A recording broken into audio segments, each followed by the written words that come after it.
Поради алармантниот недостиг на судии во Прилеп, околу 1/3 од кривичните предмети наследени од претходните години се пред застарување или се веќе застарени.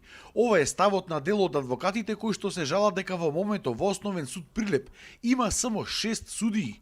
Годишно во Прилеп имало од 20 до 22.000 предмети, во кои што влегували и од 3 до 5.000 нерешени предмети наследени од претходната година. Со овој број на судии, ваквиот обем на работа бил скоро неизводлив. Тоа се одразувало и врз годишната оценка на работата на самите судии од страна на Судскиот совет, но најмногу штета имале граѓаните.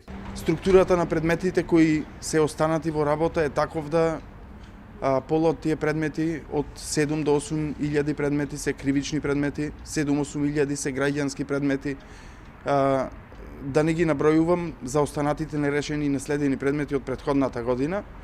Навистина, алармантна е ситуацијата и поради фактот што со овој обем на работа, сега и судиите кои работеа на граѓанска материја нема да бидат во можност, а им се доделени и кривични предмети да решаваат, нема да бидат во можност квалитетно и навремено да извршуваат својата работа.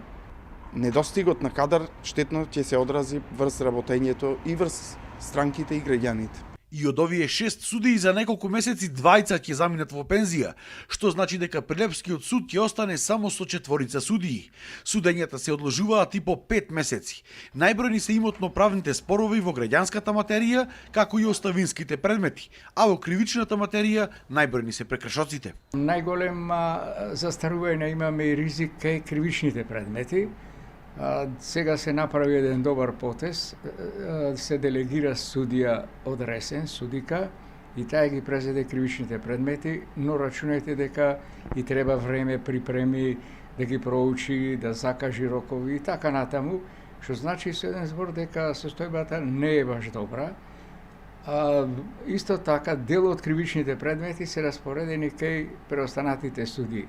Можам да кажем дека тие судии беа од граѓанскиот оддел, и сега комбинирано му дојдо и граѓански предмети и кривични, и сето тоа ќе доведе до една ситуација на одолжено или споро решавање на сите спорови, поготово во кривичната постапка. Проблем има и кај јавното обвинителство, кое што од 9 јавни обвинители сега остана само со 2, кои што се доведени во крајно незавидна положба.